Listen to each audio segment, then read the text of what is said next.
श्री राधे गोविंद महाराज। तो महाराज आज बहुत छोटी सी बात और बहुत गहरी सी बात समझना। बात कुछ ऐसी है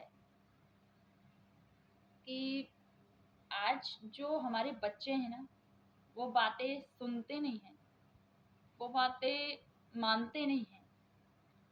हम आजकल अपने बच्चों को लेके बड़े दुखी हो रहे हैं। आज के माँ बाप बस एक ही बात बोल रहे हैं कि बच्चा पता नहीं क्या अपनी मति में मत अपनी बुद्धि में व्यस्त है। कहता है कि मेरा पढ़ाई में मन नहीं लगता, बच्चा पढ़ना ही नहीं चाहता, हजार बहाने। जब आप उसे बोलोगे कि पढ़ लो, तब उसे भारी सा लगेगा, कुछ आनाकानी सी करेगा, हजार बहाने बनाएगा।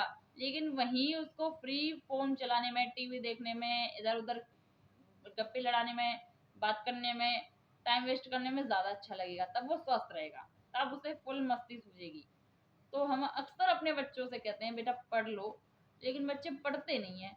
कहते हैं ना कि बच्चों को समझाने वालों को मैं एक बात बोलना चाहती हूँ, बच्चे वो कभी नहीं करते जो हम कहते हैं, बच्चे हमेशा वो करते हैं जो देखते हैं। इसलिए बच्चे को जो दिखाओगे बच्चा वही सीखेगा।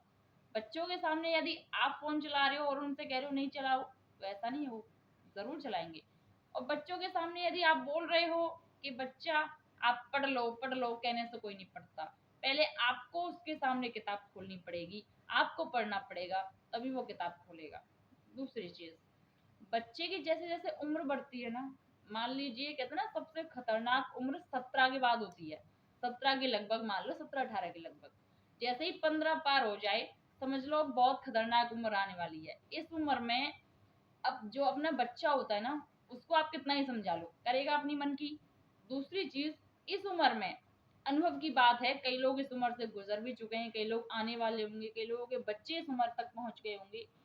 वो जो हैं एक बात अनुभव करके जरूर देखी होगी, जो निकल चुके हैं, या आने वाले अपने बच्चे को देखकर वो सीख सकते हैं कि जो बच्चा है वो 17 के बाद, 17 के लगभग, जब माता पिता की कोई बात नहीं मानता, अपनी मनमानी करता है, अपने दोस्तों से ज्यादा बात करता है, दोस्त उसे अच्छे लगने लगते हैं, अपने माता पिता उसे इतने बुरे लगते हैं कि दुनिया के कहते हैं ना कि सारे दुश्मन एक तरफ, अपने माँ बाप एक तरफ। कहते हैं ना अपने जो माँ बाप है वो दुश्मन लगने लगते हैं, और कहते हैं कि मैं इनके बीच में क्यों रह रहा हूँ, मुझे इनके बीच में नहीं रहना, ये मेरे माँ बाप नहीं, मेरे दुश्मन है। उनको बुरा लगता है। क्यों लगता है? ये उम्र ही ऐसी है, भटकने वाली। जिसने अपने आप को 25 तक संभाल लिया वो 55 तक संभला रहेगा, और जिसका बचपन ही बिगड़ गया वो 55 तक क्या समझेगा। तो इसलिए मैं कहना चाहूंगी कि बच्चों के सामने अच्छे बनकर मत दिखाओ, बुरे बनकर मत दिखाओ। दिखाना है तो केवल इतना दिखाओ कि अपने बच्चों से ये बोलो कि जीवन में यदि तुमसे कोई गलती हो जाए, तुमसे कोई कमी हो जाए, तो बाहर किसी के पास मत जाना, मेरे पास आना, मैं उस समय भी संभाल लूंगा, मैं उस समय भी देख लूंगा। अगर आप उसको ऐसा बोल दोगे, उसके मित्र बन जाओगे, उसको आप ना ये कहोगे कि मैं, मेरी इज्जत का ध्यान रखना, कहीं ऐसा ना हो कि तुम कुछ ऐसा कर दो जिसकी वजह से मैं सहन ना कर पाऊँ। बच्चा घबरा जाता है, बच्चे को डर लगता है कहीं ये ऐसा ना कर दें, मैं किसके ज्यादा करूँ। इंसान है, गलती हो ही जाती है, हो जाती है, सबसे होती है। तो बच्चे से गलती होगी तो कहाँ जाएगा? दूसरों के पास, और दूसरे उसको सलाह गलत ही देंगे, सही कभी नहीं देंगे। इसलिए अपने बच्चों को वो ज्ञान मत दो कि मेरी इज्जत का ध्यान रखना।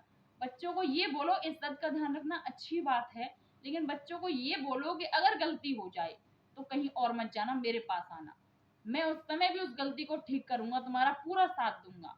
भले ही आप उस समय साथ दो न दो, वो परिस्थिति के अनुसार आप जानो, लेकिन इतना आश्वासन बच्चे को जरूर दो ताकि वो बच्चा जो है आपसे खुल के बात करे, बिल्कुल ना घबराए, बिल्कुल ना डरे। ताकि हमारे जो आजकल बच्चे भटक रहे हैं, जो नास्तिक हो रहे हैं, वो इस समय बचे रहें, क्योंकि ज्यादातर बच्चे बिगड़ रहे हैं।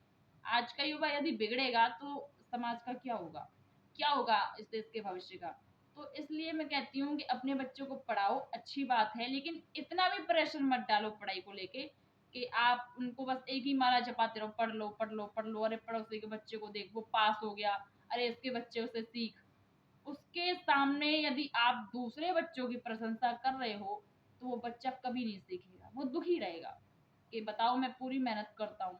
कहते हैं ना मेहनत कर रहा है अपना बच्चा, चाहे वो पास हो या फेल, कहते हैं नंबर अच्छे लाते रहे बेटा, कोई बात नहीं, पास होना ज़रूरी नहीं है, फेलियर देखना भी ज़रूरी होता है। जो बच्चा ठोकरों से चलना सीखता है ना, असल में उसको कोई गिरा नहीं सकता। इसलिए जीवन में ठोकर लगना भी ज़रूरी है। बच्चे को यदि आप गिरते-गिरते, उठाते-उठाते ले जाओगे ना, तो बच्चा आगे मज़बूत बनेगा, ताकि उसका भविष्य भी मज़बूत बने। इसलिए बच्चे को हमेशा वो मत दिखाओ जो दिखावटी है। जैसे बच्चा गिर जाता है, तो आप उसको अरे नहीं-नहीं कुछ नहीं हुआ, चोट नहीं लगी, बस चींटी मरी है। आपने उसको दुःख को भीतर ही दबा दिया, वो खुलेगा कब? इसलिए बच्चे को यदि खोलना है, तो बच्चे को रोना भी है, हँसना भी है, सुख भी देखना है, दुःख भी देखना है। इसलिए बच्चों को हमेशा वो मत समझाएँ, वो मत बताएँ जो कहते हैं मैं नहीं कर पाया, मेरा बच्चा करेगा, मेरा ये सपना है, मैं डॉक्टर नहीं बन पाया, मेरा बच्चा डॉक्टर बनेगा। इसलिए अपने बच्चों पर वो थोपो मत, वो क्या चाहता है उस पर देखो, उस पर ध्यान दो। इसलिए मैं कहती हूँ आजकल के बच्चों पर प्रेशर ना दिया जाए, और अपने बच्चों को ज़्यादा से ज़्यादा जितना प्रयास हो सके उतना आप संस्कार दीजिए, और अपने धर्म से जोड़िए, अपने ग्रंथों का अध्ययन करवाइए। स्कूली ज्ञान सबको मिल जाता है, लेकिन संस्कार वाला ज्ञान ऐसा है जो अपने देते हैं, तो आप उनको देने का पूरा प्रयास करें। राधे राधे।